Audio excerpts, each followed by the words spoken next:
Hello, everybody. Welcome to the show, Raw Babes 101. I have an incredible guest with us today. I have Rebecca.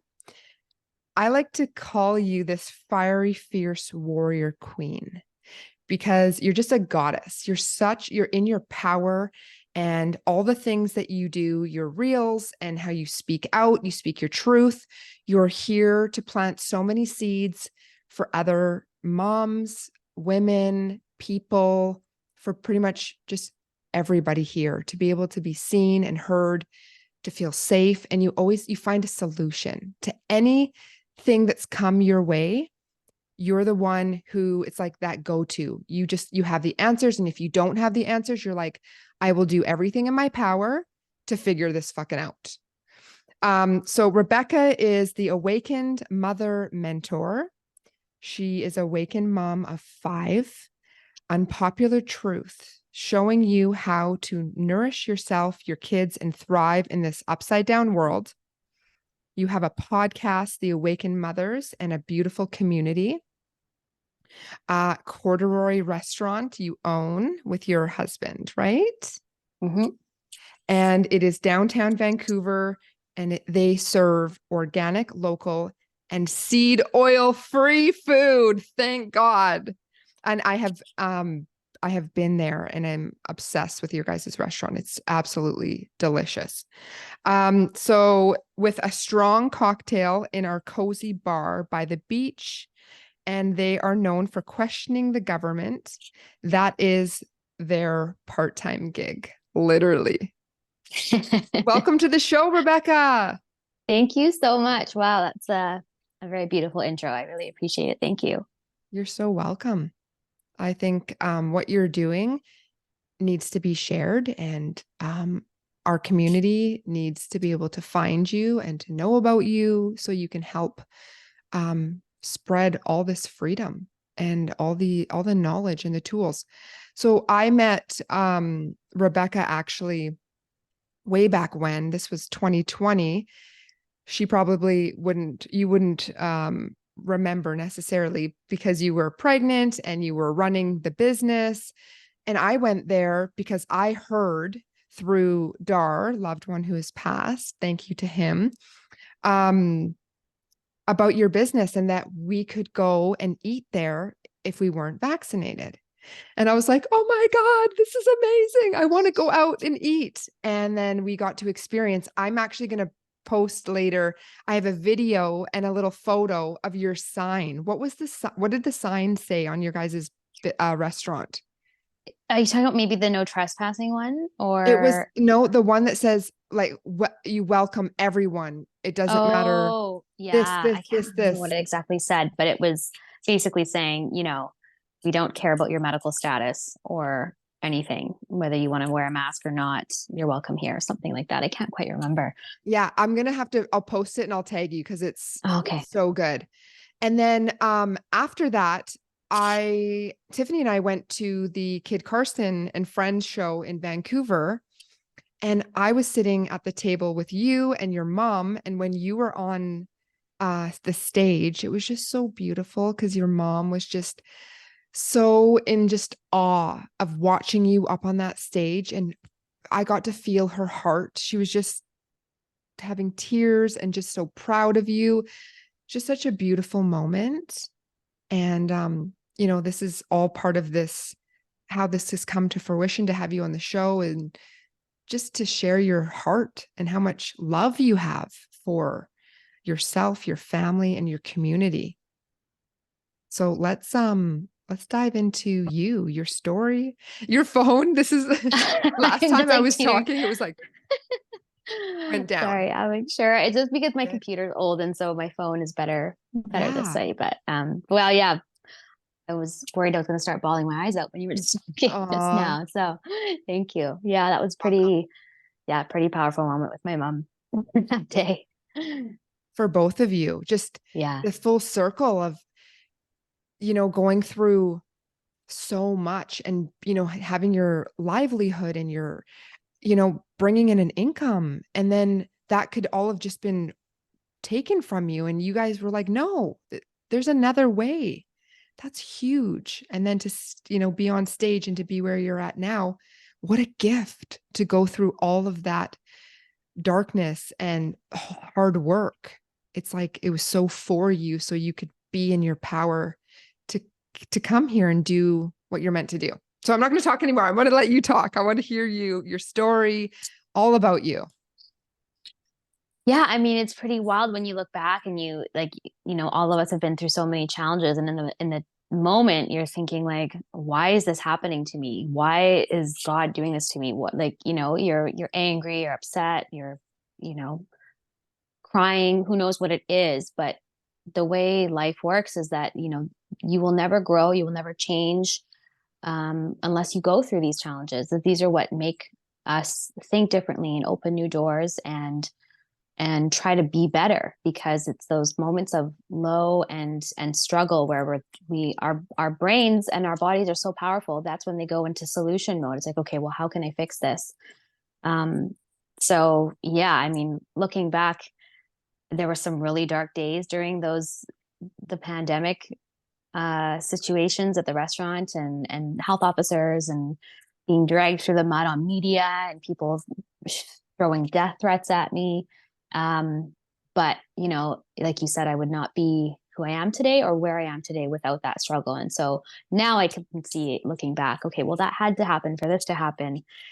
So anyone that's listening that's going through a really low point or a struggle, just know that this is your opportunity for incredible growth and change, and you will get through it. You will. Yeah. The challenges never last forever. You will always get through it, and it just may be a bit trying to find the right door to open, but it will open for you. That's beautiful.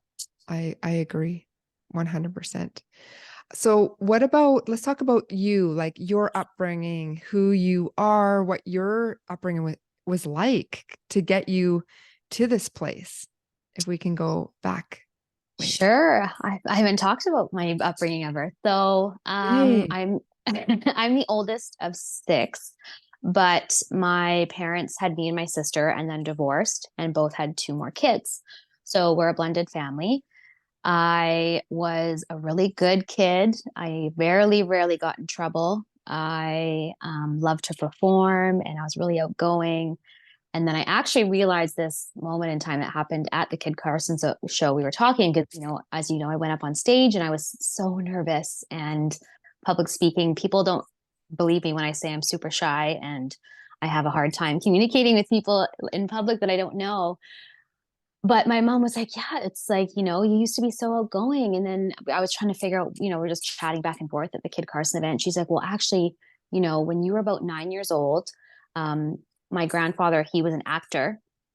Oh my. And so he set me up with this agent saying, like, you have to get into acting, because I would always put on plays and perform and dance and sing. And I went to go see this agent and did whatever he wanted me to do. And he basically said that I was horrible and would need a lot of work. And I don't really remember the situation. I must have blocked it out. But my mom said it changed me, and I never was the same. And that's when I kind of went inwards. Yeah. So that was kind of an interesting story that came up at Kid Carson. But then, as from that point on, I was an extremely shy, reserved teenager, until I met a boy and started drinking and smoking and trying to be cool, and realizing that, oh wow, alcohol doesn't make me shy. I can be this really outgoing person. So had a bit of tumultuous teenage years. And then I met my now current spouse when I was about 21. And we were together for a few years and decided to open up Corduroy together. And and then about 3 years later, we had our first baby. So that's sort of a quick condensed version of my upbringing. But wow.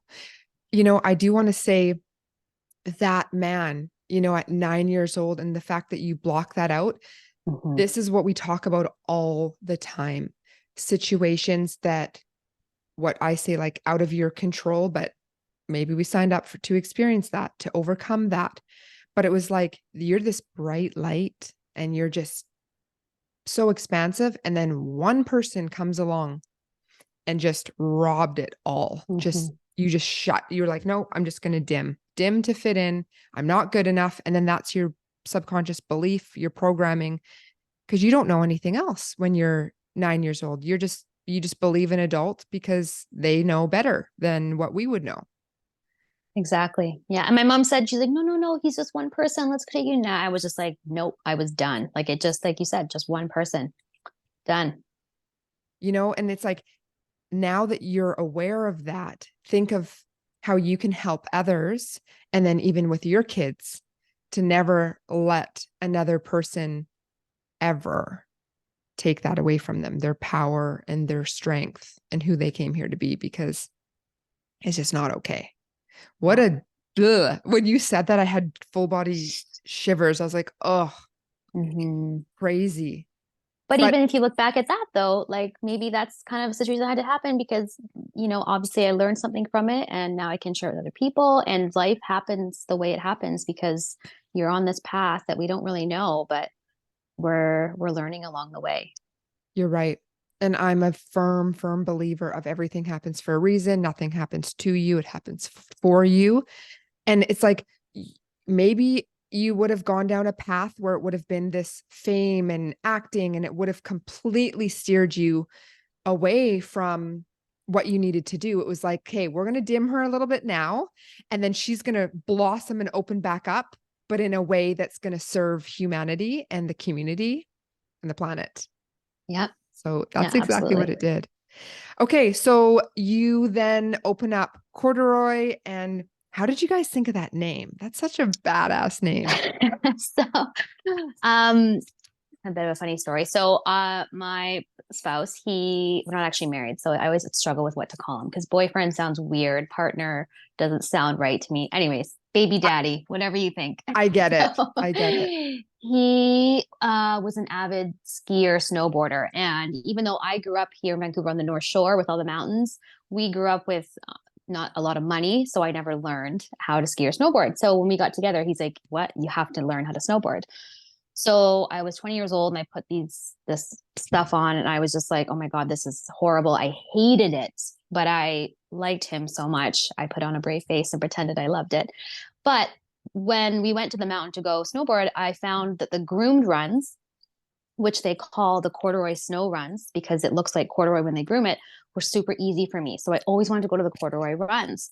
And then, we're talking one day about future, and he's like, we should name our first baby Corduroy. And I was like the bear, like the pants. Are you crazy? Like, that is the worst name you could give a baby. But he was like, he loved it. He just thought it was so great. Anyways, thank God we opened the restaurant first before having kids because when we found the place and we're going to open, I said, hey, let's call it Corduroy and we can make it like a little ski chalet cabin-y feel. And he said, okay, yeah, that sounds good. And that's it. Well, that was your first baby. It was our first So baby. So it worked perfect. it did. Yeah. I love that. I had no idea about the how you guys came up with that name. So do you still ski? I snowboard and my kids they ski now because he's taught them. So I'm trying to learn to ski, but it's hard because I don't want the falling. I hate the falling and potentially breaking bones is not something that a mother of 5 needs to be doing. So I do snowboard and I do love it. And I'm pretty good at it now. Good. It's Yeah. funny because I feel the opposite. I ski, and when I tried snowboarding, all I was doing was falling. So I think it just depends on your body and what feels comfortable. And I went straight to snowboarding. I didn't even try skiing. Oh, So I that's think it's why. just, yeah. Yeah. I Because get it. he was snowboarding at the time and that was what was cool at the time. So we just did snowboarding. Yeah. Amazing. Yeah. Okay, so let's talk a little bit about what got you from, having owning your business and having your babies and then into now the awakened mom and your community and all the things that you do. Let's dive into that. Sure. So we became pregnant with our first baby, and I started researching everything I could about pregnancy and motherhood and reading all the books of what you're supposed to do. And knew we were going to go all natural, knew that right off the hop, but we decided to go into the hospital because I was still, I grew up the way I grew up and conditioned with all the things. And I was like, I want to do it in the hospital just in case. And we're nearing the end of the pregnancy, and I have a midwife, so we're doing like the what I would think most natural route. And the midwife starts discussing with us, like, okay, so when the baby's born, here's the procedures that happen. And she gave us all the forms to sign, and we went home, and he's like, you don't do any of that. And it's like, what do you mean you don't do any of that? Like, that's what you do. And he's like, no, you don't put that stuff in your baby. You don't inject them with anything. They don't. And I was like, what do you mean? Aren't they going to die if they don't get these injections? And he's like, no, it's poison. And then I went down the rabbit hole of how vaccines started and all the things. And thank God he said that, because even as a person who I thought was trying to be more natural, I was so conditioned to believe that that's just the way things go. That's the natural progression of when you have a baby, they have to get these things or they die. Because that's what they basically say. Yeah. That I had a huge wake up call. And so our first baby was born, and the midwife and everybody was like, you're what? You're not getting anything, because we had declined everything that, they try to do Good on for that you. first day. And, at first he's like, we need to get out of the hospital now, because I had a very easy labor. I pregnant and labor quite well, which is probably why I have 5 kids. So I was ready Maybe. to go. The baby was born, and I'm like, let's get out of here. Like, cause they pressure you so much when you're in the hospital, and they make you feel True. like you're a degenerate, like horrible mother for declining everything that they want to do. So we're like, we want out. We want out, get us out, get us out, get us out, because we're worried the longer we stay that the more pressure we're going to get. So anyways, we booked it out of there, and continued to just research and deep dive into more rabbit holes around all the things. And it's, I'm still awake. Like even, for example, right, like my 2 older kids, they went through the public school system, and COVID happened and woke me up to the public school system. I knew there was a bit of things in the public school system, but I didn't know how deep it went until we brought them home, and it was time for them to go back into the system. And started to question things. So I think as a mother, like as a human, I should say, you never stop learning. And there's never a point when you're like, okay, I know all there is to know. And, You're right. it's okay to change your mind about things and admit that you were wrong, and to not have any shame or guilt by it, because you only know what you know at the time. And especially if you're as a mother, we have so much mom guilt. Like, we do what we can, and we all want what's best for our kids. So just because you may have done something wrong, in quotation marks, it doesn't mean that like you need to hold that against yourself, because you will always like. And another thing too is, we have to realize, I think a lot of moms have guilt around either sending their kids to school or maybe vaccinating them when they're babies. But, you have to understand that energy is involved here. And when you can look at those past instances without fear and shame and worry, your kids are going to be fine, because it's our energy that is way more powerful than anything else that our kids experience, whether it's like the physical or attending school, right? Like there's all this shame, I think, that mothers are feeling lately. And what I'm finding too is like worn out completely, because they're trying to make all these decisions to not screw up their kids in this insane world. But we have to, there's a lot to process for the world and for families right now. So you got to take your time with it. Yeah. And I'll circle back with the vaccination. 2016, when I got pregnant, is when I really started to look at all these things. And I'm so grateful I had a midwife and a doula, and went to this beautiful woman, doctor. She just gave me the information so that I could make an educated choice. And same with the midwife. So I was surrounded by all this information with vaccination. And I was like, there's no fucking way this is going in my son. My son has nothing. They even told me about, I also went to a hospital because this was my first. He's a miracle as it was. And I was just like, just to be safe. Now, if I have a few kids down the road, I'll be doing it from my home, because this is what is human nature. We're meant to, this is normal. Every person has a baby if they choose, and our body knows what it needs to do. And then what I even found out was the ointment that they put in the baby's eyes the moment that they just come earthside. And that ointment, the only reason why people need that ointment back in the day is because if a mother had chlamydia and it was to protect and it was an antibiotic, I'm like, not a fucking chance. And then shot of vitamin K. They don't need that. It's not vitamin K either. They call it vitamin K, but it's absolutely horrible. And but this is the thing, is that you think, oh, it's just eye ointment. Oh, it's just a vitamin.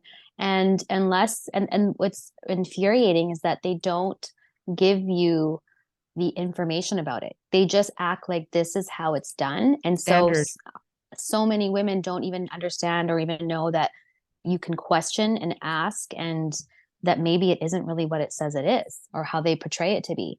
Yeah.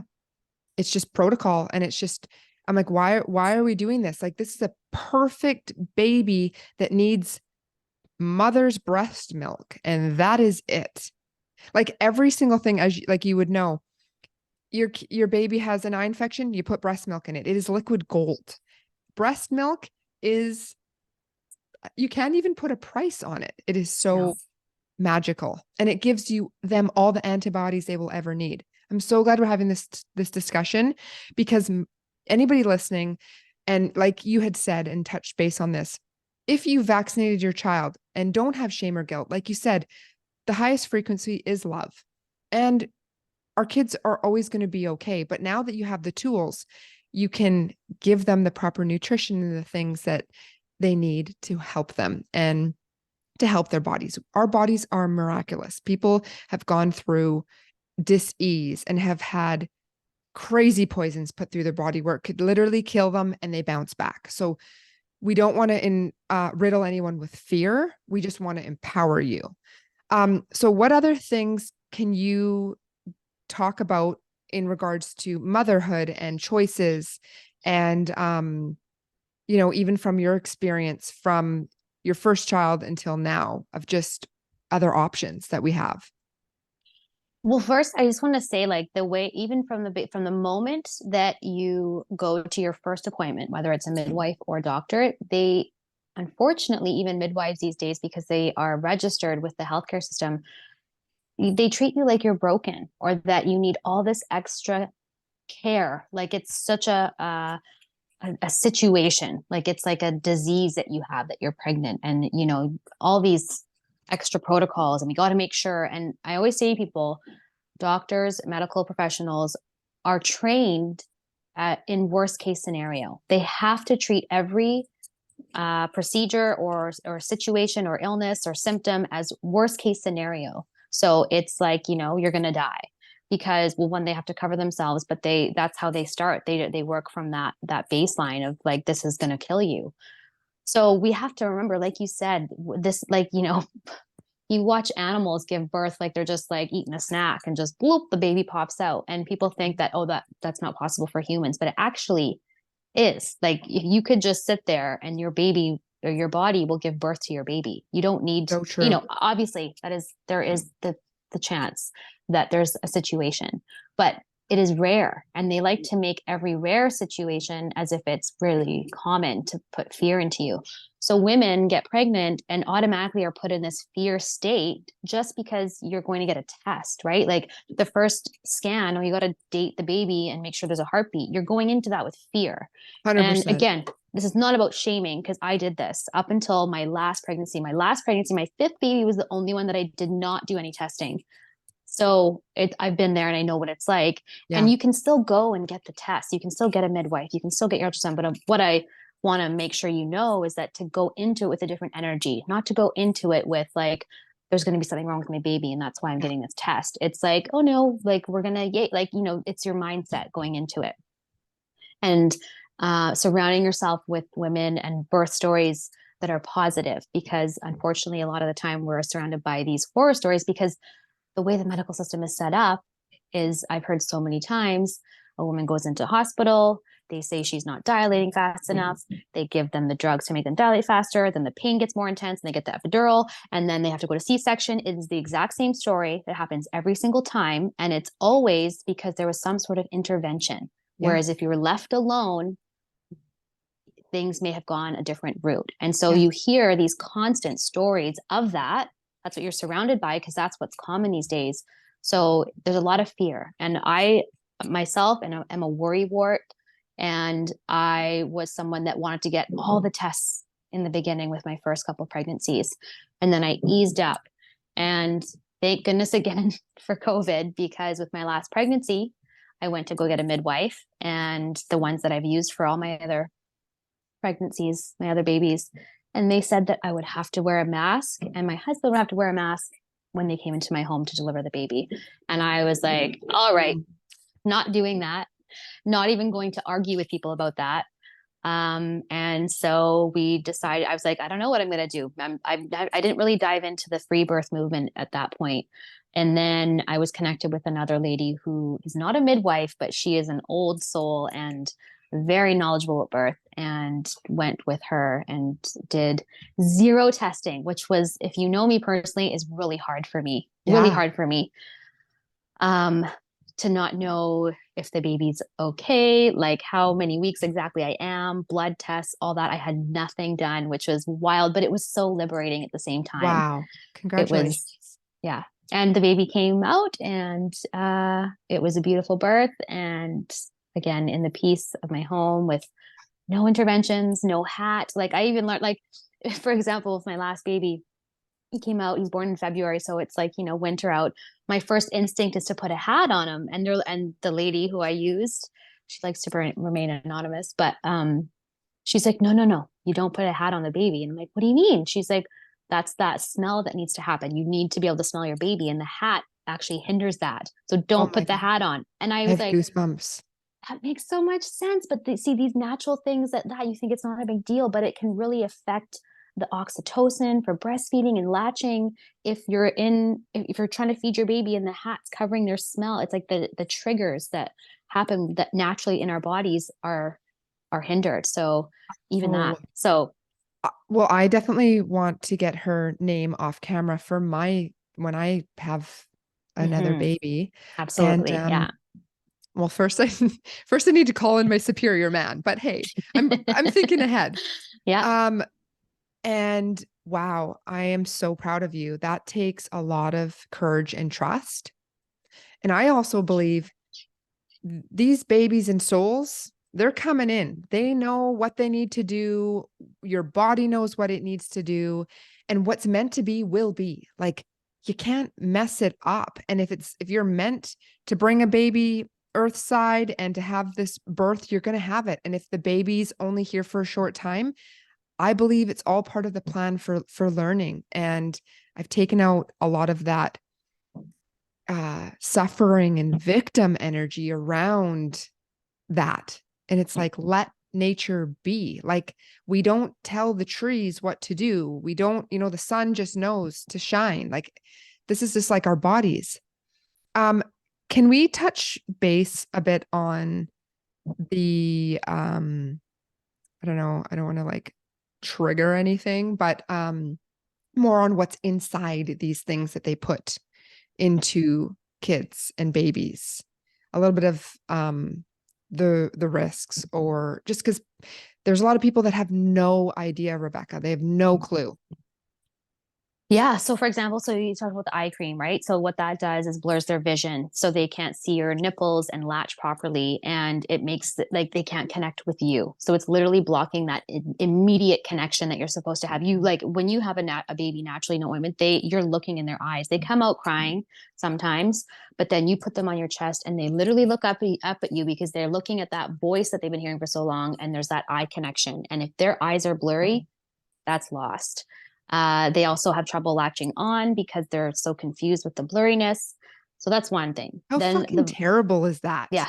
Yeah. And people think it's just eye cream. It's not eye cream. It's not good.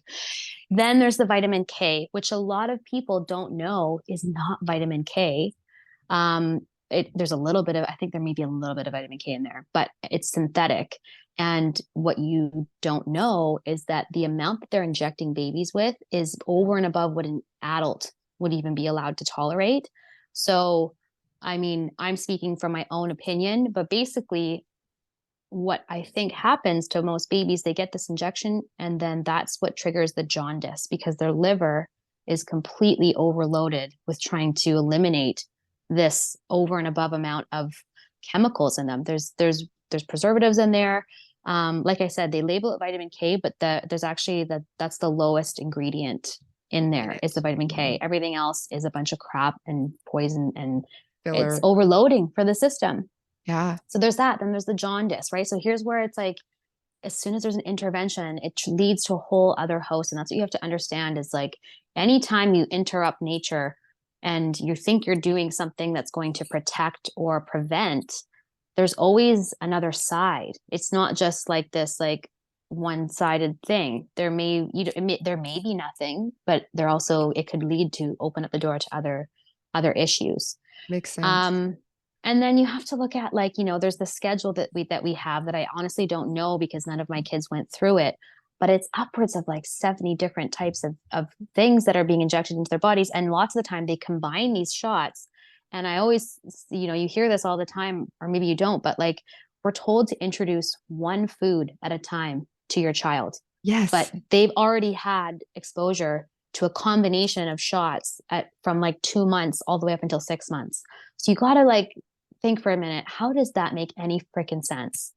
You can't introduce like mashed banana and avocado because you got to make sure there's no allergy, but here you go. You can inject like a shitload of toxic ingredients into the bloodstream. Like it bothers me so much. It doesn't make any sense if you really look at it logically.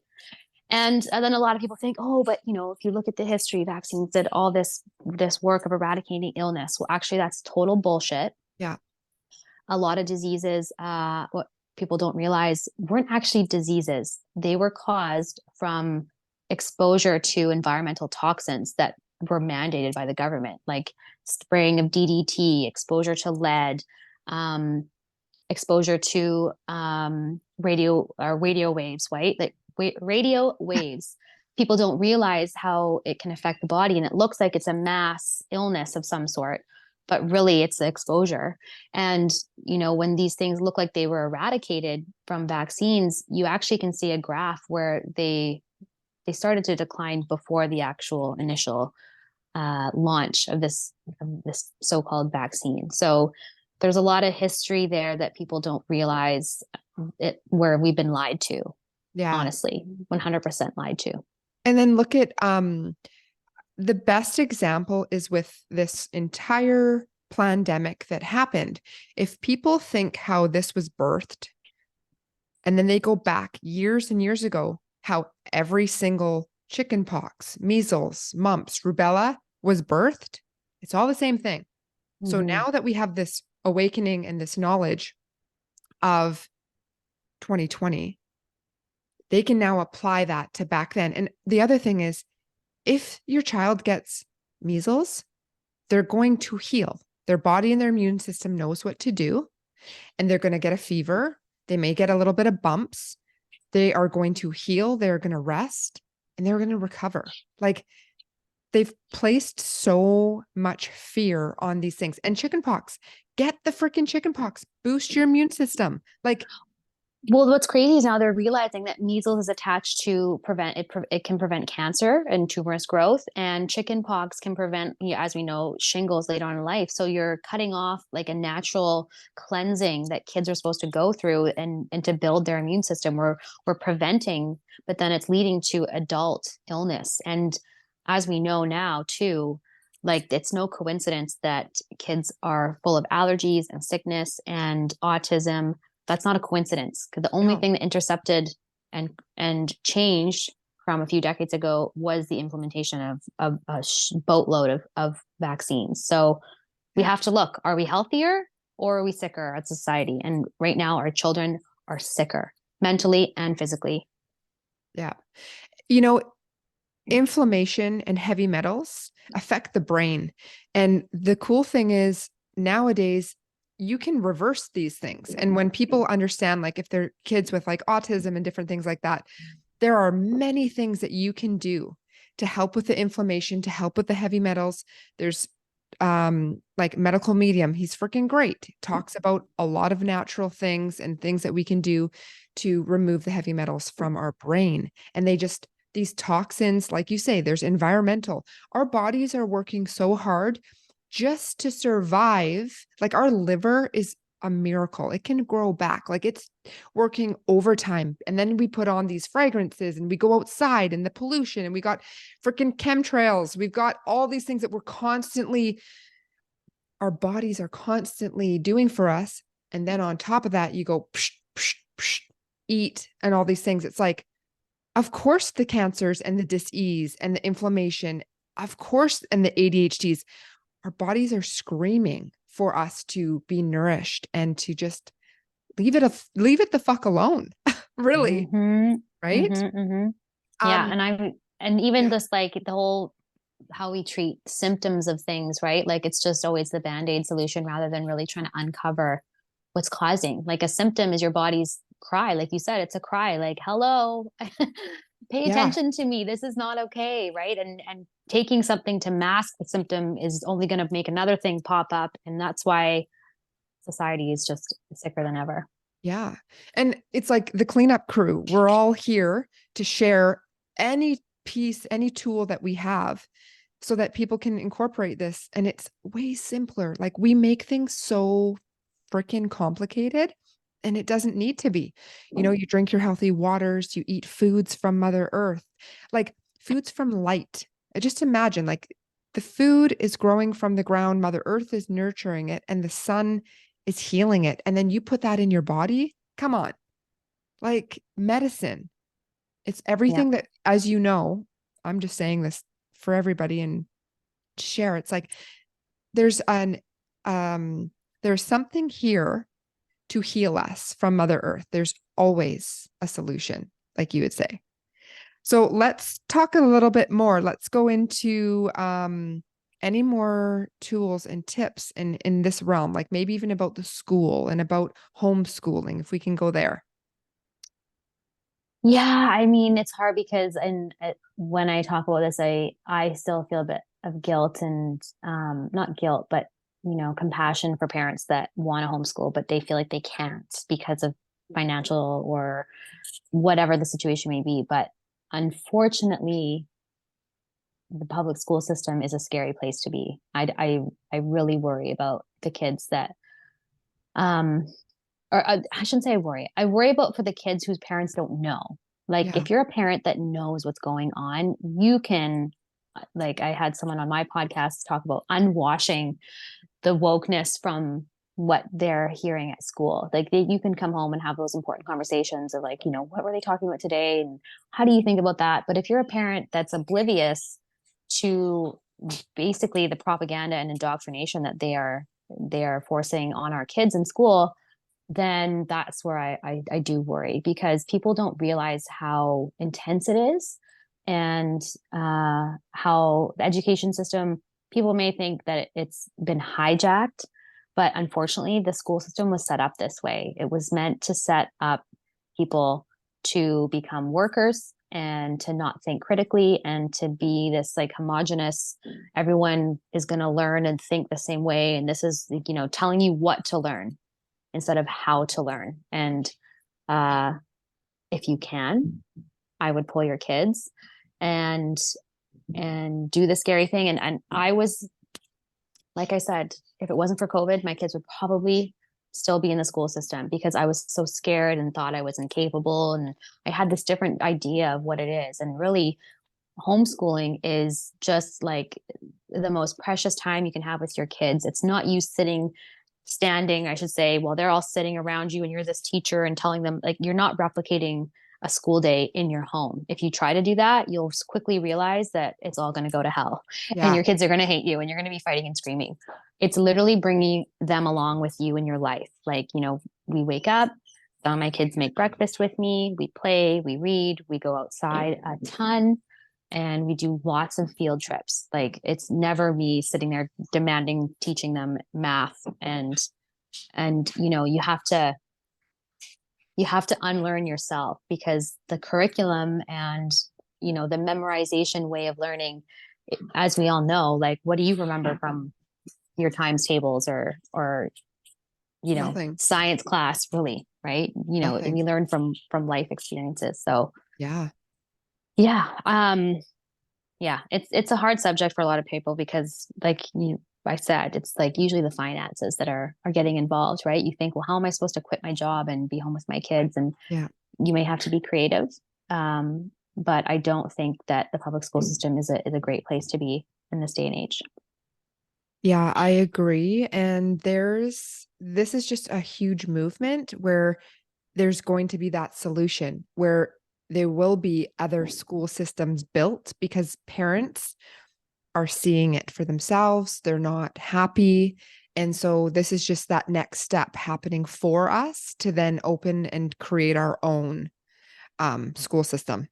And it's like life experience, it's going through the hard and how to be a good person and connecting with others, communicating. How do you feel today? Throw a little meditation in there. How do you express yourself, instead of just all these other things that don't even matter? And like you say, those day to day, like banking and like taxes and all the things, like how to thrive, how to be an entrepreneur. What do you like? What is your purpose? What's your mission? And then those are the things not talked about at all in Yeah. school. My son is in a private school, thank God. Still, of course, there's always going to be differences, but he's learning flow and meditation and to sit there and to feel and the stuff that he comes home with. I'm just like, this is awesome. And the teacher, we have that connection where we sit together. I'm so freaking grateful that we have this school in Maple Ridge. And it's like they're outside, rain or shine. They have 3 breaks. It's completely different. So I'm grateful for that. But I see there's a big need. And what do you foresee for that? Like, is there anything out there right now for parents where there's a community or people coming together to help with this? Actually, I haven't really announced this yet, but I'm opening up a new school in 2024. What the hell? Under, Of course you yeah. are. Well, it's not my like personal, but I'm not sure if you follow him, but his name's Matt Bodrow. He's like a home education sort of strong figure in the home education world. And he designed this program for young men called Apogee. And really it's about like, the things of integrity and critical thinking and sovereignty. And he realized there was this insane need for people that want to homeschool their kids, but they can't. And so we're launching an Apogee school worldwide explosion for 2024. So they'll be popping up all over the world. And Yes. I'm going to be opening one in 2024. Yeah. So it's Thank coming. you. Yeah. Yeah. As I'm like sitting here, I'm like feeling these feelings. I'm like, someone's going to be doing something inside. You're like, I'm doing it. Hello. Yeah. I So love you. Thank you yeah. for answering the call. Yeah, it's That's going needed. to But feel I good. mean, but there is right now, even like, I had to go searching for our home education tribe. Like I mentioned earlier, as I'm naturally very shy and I don't enjoy meeting new people. I'd Yes. rather just be in my own little bubble. But, my kids needed to find their tribe, and home education is great, but you still need to get out there and find a community.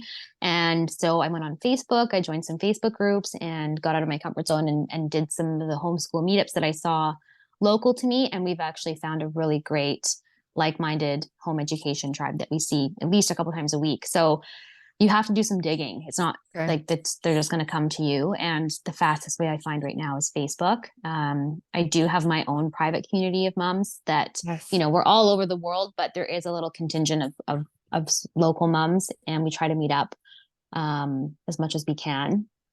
But yeah, you have to go searching for these people. And it is important. Like you don't want to bring your kids home and then not go find a community, because that's how life's supposed to be lived, is with community and with your village and with your tribe. So yeah, you will find your people, but you just have to do some digging and you have to put yourself out there, which I know is hard for a lot of us, right?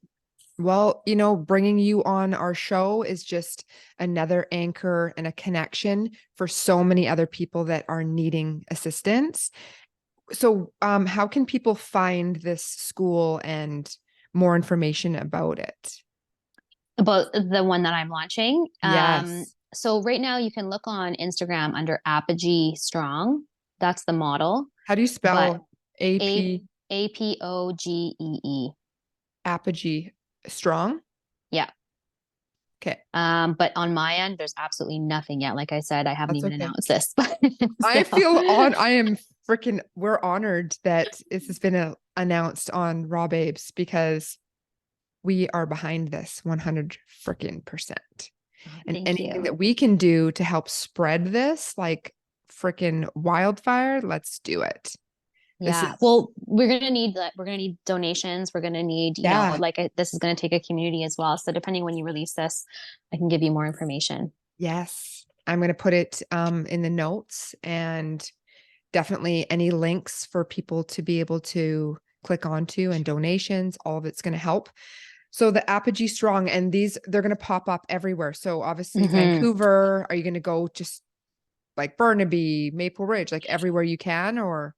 It's an application process, but I Okay. myself am only starting with one and just because it's going to be a lot. But so the location is going to be somewhere in the lower mainland. We haven't even found the space yet, Okay. but they will be popping up all over Canada and the US. I think there's even some in Australia but the plan is they're doing a big, huge tour and promotion and launch starting in the next month or two. You'll start to hear more about it. And then the goal is to have them all open at the same time, September 2024. September 2024. Mm-hmm. That's amazing.